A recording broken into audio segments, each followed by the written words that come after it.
이 리박스쿨의 핵심 증인인 손효숙 리박스쿨 대표가 전화번호를 계속 바꿔요. 실제로 리박스쿨 사업장도 폐쇄를 하고요. 저 투명인간처럼 사라져버렸습니다. 핵심 증인으로 저희가 지난번에 손효숙 대표의 자녀분인 김은총 씨를 추가 증인으로 신청할 수밖에 없는 상황이 되어버렸습니다. 손효숙 리박스쿨 대표께서 이 방송을 보시거나 연락이 가면 빨리 수정하셔서 참석을 하시겠다라는 회신을 주셔야 합니다. 또 하나, 김주성 국가교육위원회 자문위원님께서 까마귀 날자 배 떨어진다고 미국 출장을 예약을 하셨다고 청문회에 못 나오신다는 답변을 받았어요. 이렇게 하시면 안 됩니다. 그래서 증인 채택과 관련해서 추가 일정 상정을 요청드립니다. 갑자기 오늘 아침에 일방적으로 연락을 하셔서 추가 증인을 채택해야 되겠다라고 하십니다. 저는 이게 과연 협치를 강조했던 이재명 대통령이 생각하던 협치의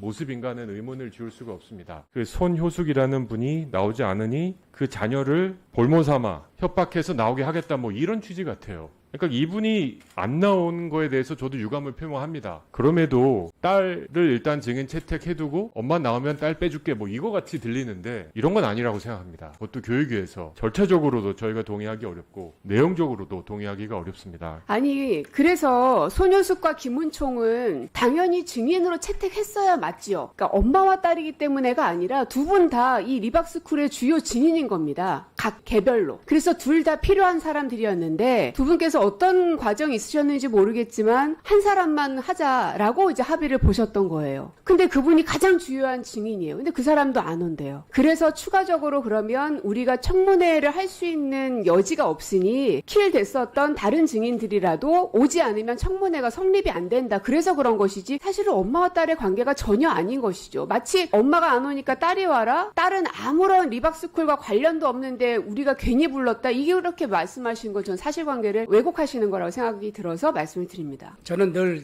우리 교육위원회에서 특히 협치를 강조했고 이재명 대통령께서 취임사에서 가장 먼저 강조했던 것이 협치입니다. 리박스쿨의 청문회 이 자체가 처음부터 개인적으로 저는 경찰이 수사 중이니까 수사의 결과를 한번 보고 우리가 청문회를 해도 충분히 할 수 있다. 이주호 장관이 물러나더라도 청문회 때 다시 우리가 증인으로 채택할 수가 있지 않습니까? 지금 이게 지금 10일로 우리가 잡혀져 있죠. 중요한 손효숙하고 김주성 이 두 분이 지금 동시에 안 나오잖아요. 그래서 이거는 조금 시간은 여유를 두고 손효숙, 김주성 이 두 분을 끝까지 한번, 그래도 안 될 경우에는 연치현 이분하고 김은총 이분을 둘이를 하는 것이 어떻겠느냐 하는 것을 제안을 하는 겁니다. 시간적인 여유를 두고 한번 대화를 좀 하시죠. 사실 저희가 이미 리박스쿨에 대해서는 현안 질의를 했었고요. 현안 질의에서도 과연 뭐가 나왔는가 라고 말씀드린다라고 하면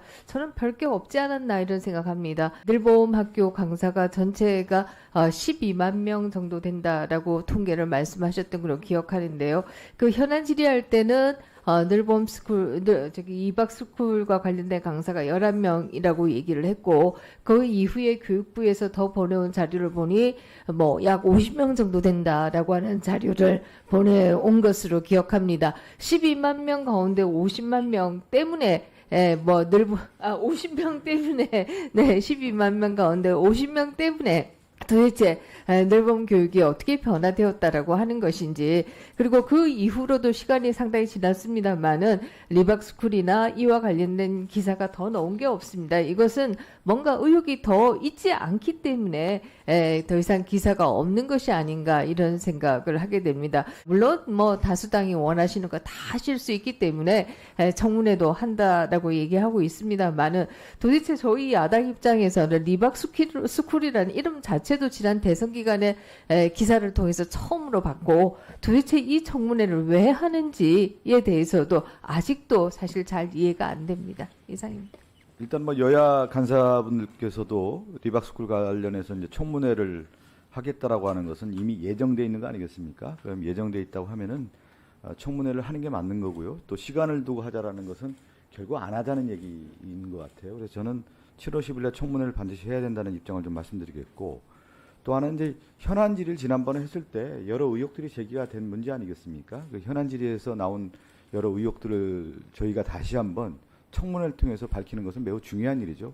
근데 가장 중요한 당사자라고 할 수 있는 사람들이 나와야 되는 거 아니겠습니까? 특히 이제 손효숙 대표가 나와야 되는 문제인데 손효숙 대표가 나오지 않는다라고 하는 것에 대해서는 다시 한번 우리 교육위 차원에서 오히려 저는 조정훈 의원님이나 간사님이나 야당 의원들이 이 리박스쿨에 대해서 여러 의혹이 없다고 하면은 손효숙 대표를 오히려 더 나오라고 얘기해서 그의 입장을 듣는 것이 맞는 것이다. 이렇게 말씀드리기 싶고 리박스쿨 청문회를 통해서 이것은 매우 중요한 문제예요. 사실은 우리 국가 기강을 흔드는 문제였기 때문에 이 문제를 청문회를 통해서 밝히는 것은 매우 중요하다. 청문회를 통해서 나오지 않는다고 하면은 당연히 청문회 차원에서 고발 조치를 해야 되고 엄중함을 보여주는 것이 국회 입법기관의 역할이 아니겠느냐 이런 말씀드리겠습니다. 12만 명 중 50명이기 때문에 별로 중요하지 않다라고 하는 논리가 좀 부적절하다라는 말씀을 좀 드리고 싶어서입니다. 120년 전